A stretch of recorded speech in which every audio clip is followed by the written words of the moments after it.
Man just witnessed a truly insane and humiliating press conference from Trump in the Oval Office. And y'all know I've seen some doozies. But this was next-level crazy. Trump was signing executive orders, right?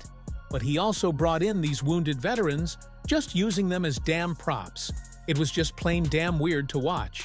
Then Trump turns to this soldier who's lost his damn legs and says, "So, you got hit, huh? Pretty good." And we all served together. Wow. And Jared over there. So you guys got hit, huh? Pretty good. You got hit. Pretty good. Amazing. We're in a pretty tough area in Kandahar, in the Arkansas River Valley. Right, outside Kandahar. Their unit had a more than 50% Purple Heart rate, sir.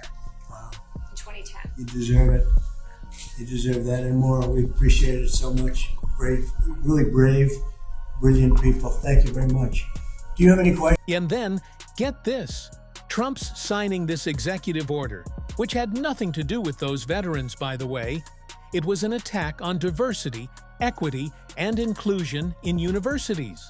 And while he's signing, he just blurts out, "We've been in that jungle a long time."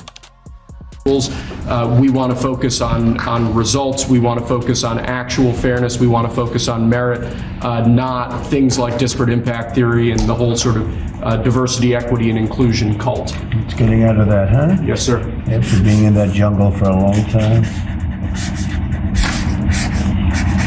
Then, Trump hands these wounded veterans some coins. You know, the ones he gives out from the White House.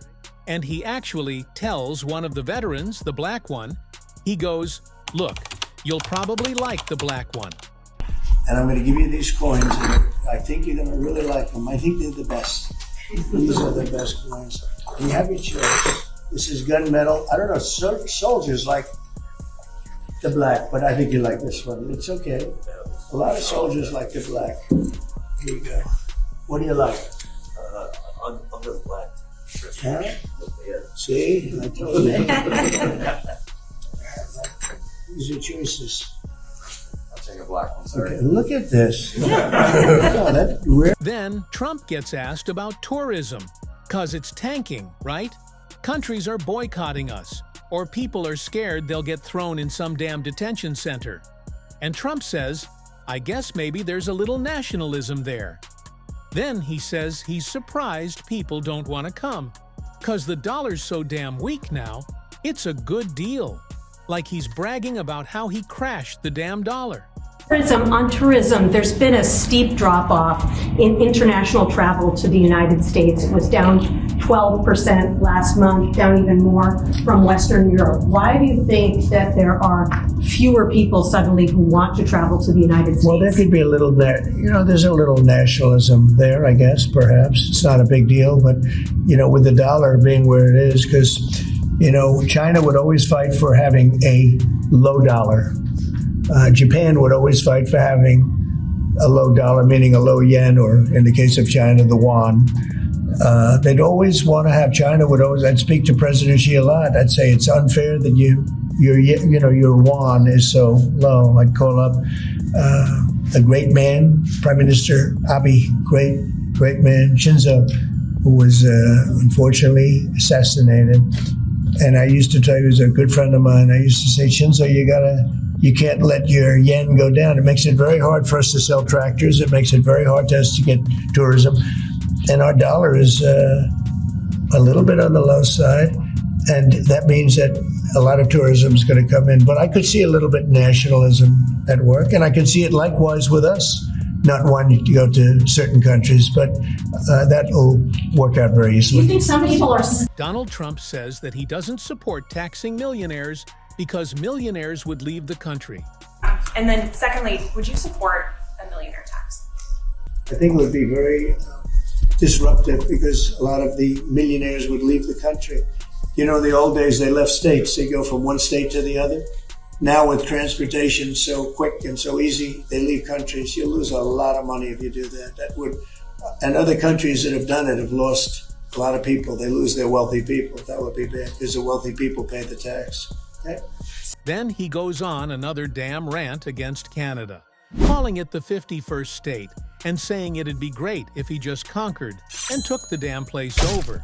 Asked Trudeau, who I call Governor Trudeau affectionately, but I asked him, why are we spending $200 billion to support Canada, to subsidize Canada? And he was unable to answer the question. I mean, why are we doing that? And I have to be honest, as a state, it works great. As a nation, considering the fact that most of the nation, 95% of Canada, what they do is they buy from us and they sell to us. They sell to us. If we didn't buy their oil, and we don't need their oil. We have more oil than anyone, but we don't need their oil. We don't need their lumber. We don't need their cars. We don't need anything. So I said, why are we doing this? Why are we spending $200 billion? It doesn't make sense. If we need it. Then Trump goes on this totally bizarre damn rant about how sports teams should be named after Native Americans. And he says it's damn discriminatory against Native Americans that we're not doing it. That team, they're called the Chiefs. And frankly, I see nothing wrong with it. They call them the Warriors, and not that team, but a lot of other teams, and all of these Indian surnames and different names. And I'm saying that I think that's a positive thing. And when you go back to Indians, they told us they don't know why these names are being taken off. They're trying to. I think it's degrading to the Indian population, and it's a great. Then Trump gets asked about those 145% damn tariffs and how they're screwing over small businesses. And if he's worried about that, he says, nope, not damn worried. States, and I think most of them will, and I think we're going to treat them very fairly. Were you worried about what the 145% tariffs were doing to small businesses here in the U.S.? Is that why you're bringing it down? No. I haven't brought it down. I haven't brought it still 145. I haven't brought it down. I said it's a high tariff. It is a high tariff, but I haven't brought it down. It basically means China's not doing any business with us, essentially, because it's a very high number.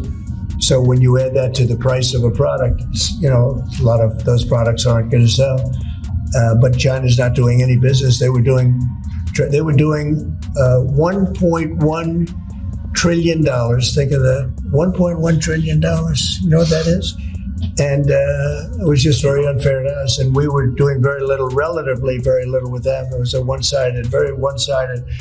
But we get along. I get along very well with presidents. Hope we can make a deal. Otherwise, we'll set a price, and hopefully they'll come here and they'll contribute. And if they don't, that's okay.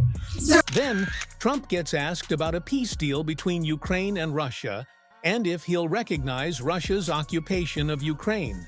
And his damn answer, he says he has no favorites.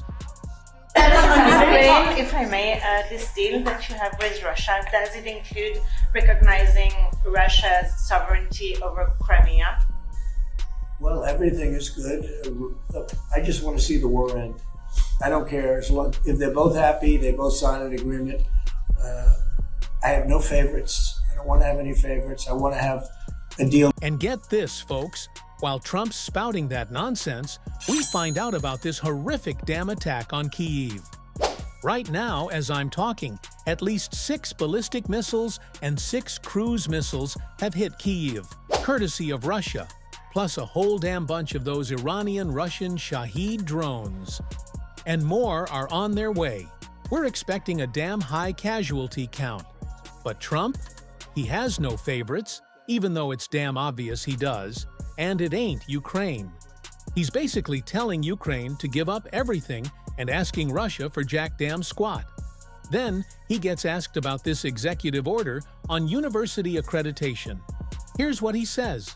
Will we look into the past people that they've taken? For instance, I hear all about certain great schools, and then we read where they're going to teach people basic math that we can all do very easily, but they can't do. They're, going to the top school, and they come out with a program of teaching basic math to somebody that got into a Harvard or a Princeton or a Yale.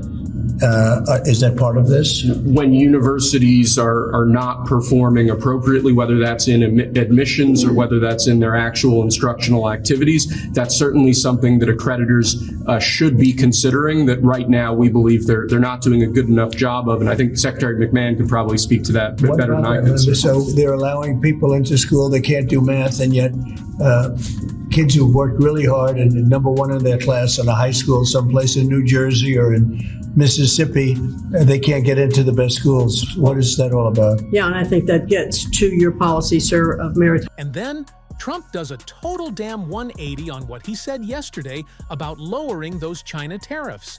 Now, he's saying they gotta make the first damn move. It all depends on them. Any questions of the guys here? I want to say thank you to the veterans who are here. Thank you so much for defending us. And then I wanted to ask you, Mr. President, because you said you want to bring the tariffs on China down soon. How soon do you want to bring the tariffs on Chinese goods? Well, that depends on them. We have a situation where we have a very, very great place. It's called the United States of America, and it's been ripped off for years and years. These people know it. We talked about it before you came in. We've been ripped off by every country in the world, practically, and friend and foe.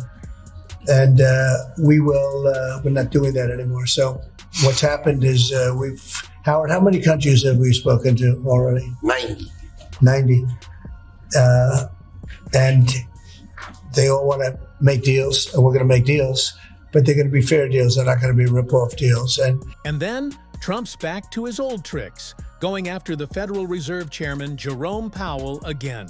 Months of inflation being down, all economic theory you learn in the 8th grade says it's time to cut rates when inflation is down. Right. He's not done that. Have you had any direct conversation with him? No, I haven't. I haven't called him. I might call him. I haven't called him, but I believe he's making a mistake by not lowering interest rates. And I think as well as we're doing, we'd do much better. He's keeping rates too high. He historically has been late, except when it came to Biden. He was recommended by a certain person that I'm not particularly happy with, but he will hopefully do the right thing. The right thing is to lower interest rates, so we'll see what happens. I think we're sitting on something that's going to be very good. With all the tariff money starting to come in, our country's going to be doing really well, and hopefully we don't have inflation. Yeah, folks, this whole damn thing is a total train wreck of a press conference. He then starts in on Elon Musk, saying it's unfair. He actually said Elon Musk's company, Tesla, as he calls it, is getting destroyed right now. I also know that he was treated very unfairly by I guess you'd call it the public, by some of the public, not by all of it. I say he makes an incredible car, everything he does is good, but they took it out on Tesla. And I just thought it was so unfair because he's trying to help the country.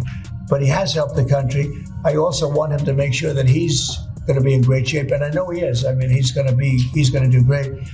He loves the country. He didn't need to do that. This was a completely unhinged press conference in the Oval Office. We'll keep you posted every step of the way here on the American Spotlight. And as soon as we find more about what's happened in Kyiv, we'll keep you posted there as well. Hit subscribe. Thanks for watching.